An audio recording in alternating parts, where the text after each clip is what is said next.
Bienvenidos a esta fantástica vivienda en la zona de Cuatro Caminos.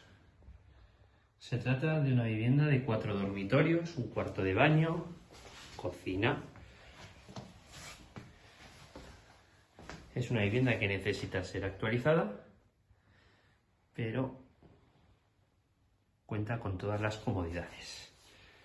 Como podemos observar, dispone de calefacción individual mediante gas natural.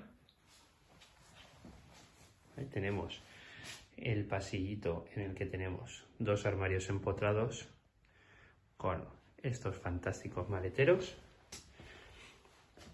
Tenemos aquí el primer dormitorio.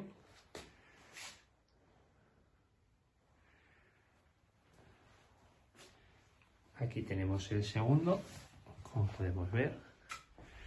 Son estancias amplias, ¿vale? Tenemos mucho mobiliario, pero aún así tienen muy buen tamaño, como podemos observar. Entramos al salón. Ahora estas estancias que vamos a ver, que son las salón y 2 dormitorios, son exteriores a la calle por la que se entra al portal. Este es el tercer dormitorio, como podemos ver.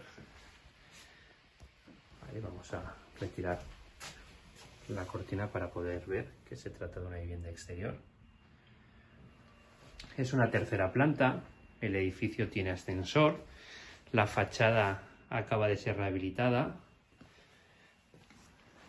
Realmente de toda la calle esta es la vivienda, el edificio mejor dicho, que está en mejores condiciones. Dispone de aire acondicionado aquí en el salón y por último tenemos este último dormitorio, que como el salón y el anterior dormitorio es exterior.